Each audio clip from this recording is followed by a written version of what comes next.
Who is this actually good for, who should skip it, and is it worth the price for normal everyday buyers? If you're still on the fence about adding a high-end floor-standing speaker to a modest living room setup, you're not alone. The biggest fear most people have is spending a lot of money on a speaker that sounds amazing on paper but ends up being too big, too bright, or just out of sync with the rest of the room.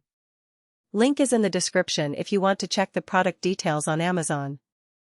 In this video, I'm going to walk through what the Klipsch RF7 III actually does in a typical home listening environment, who will get the most bang for their buck, and where the trade-offs lie. First off, let's talk about why the RF7 III stands out in the crowded floor-standing market.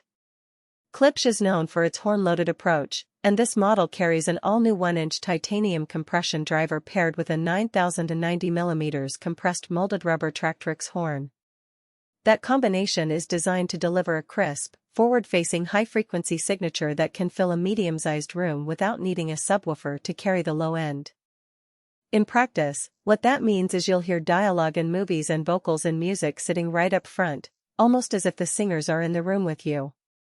For someone who watches a lot of dialogue-heavy content, think streaming series, podcasts, or sports, the RF7 III can reduce the fatigue that often comes from chasing that wet-sounding effect you get with cheaper bookshelf pairs. Now, the practical side of fitting these beasts into a real home. At roughly 40 inches tall and weighing close to 50 pounds, the RF7 III isn't a lightweight option you can toss on a shelf and forget about. The bifurcated cabinet design splits the internal volume between the two 10-inch cast basket cerametallic woofers, a layout that helps keep the bass tight and responsive.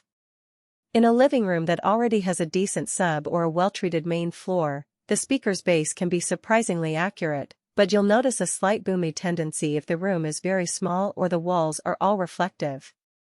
The dual Tractrix ports are meant to smooth that low-frequency response, yet they also make the back of the cabinet a bit more sensitive to placement. Put the speakers too close to a wall and you'll start to hear an exaggerated thump that can mask the detail in the mids. If you're a gamer, the RF7 III's high-frequency agility can actually be an advantage. The titanium driver responds quickly to directional cues, making it easier to pinpoint enemy footsteps in shooters. However, the speaker's forward-leaning tonal balance can make certain treble-heavy soundtracks feel a little harsh after a marathon session, so pairing them with a subtle high-frequency attenuator or placing them slightly off-axis can soften that edge. Who should definitely consider buying these? First, picture a homeowner or renter who already has a solid piece of furniture that can handle the size and weight. If you have a fairly large room, say 1,520 feet or bigger, where the sound can breathe, the RF7 III will have the space to unfold its full range. Next, think about audio enthusiasts who already own a decent amplifier or AV receiver with at least 100 watts per channel into 8 ohms. The Klipsch's sensitivity is high, but you still need that headroom to drive the dual 10-inch woofers cleanly, especially during dynamic movie scenes or big band music.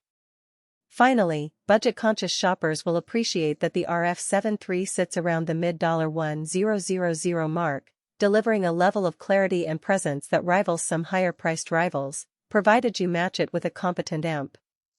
On the flip side, there are several groups who should probably skip this model. If you live in a small apartment with brick walls only a foot or two away from the speakers, the bass may become overwhelming, and the forward-facing highs can cause listening fatigue. Similarly, anyone who expects a plug-and-play solution without tweaking placement will be disappointed. The RF7 III's performance can shift noticeably depending on distance from the side walls, toe and angle, and even the type of flooring, hardwood versus carpet. Finally, buyers with limited amp power, say a 50-watt integrated amplifier, might find the RF7 III pushing the amp into distortion during demanding passages, which defeats the purpose of an otherwise excellent driver design. Let's dig a little deeper into the practical strengths. The most obvious win is the clarity of the midrange. In my own test setup, a 12-foot wide home theater with a 5.1 surround system, the RF7 III delivered vocal detail that made the singer's breath audible, something I rarely get from a pair of bookshelf speakers of similar price. The dual woofer configuration also means the low-frequency transition is smoother. The sound feels unified rather than having two separate bass and treble sections fighting each other. Another hidden advantage is the aesthetic. The walnut veneer gives the speaker a warm, classic look that blends well with both modern and traditional decor, so you don't have to hide it behind a rug or a piece of furniture. On the weakness side, the horn-loaded high-frequency driver can be a double-edged sword. While it adds presence, it also makes the speaker more sensitive to room acoustics. In a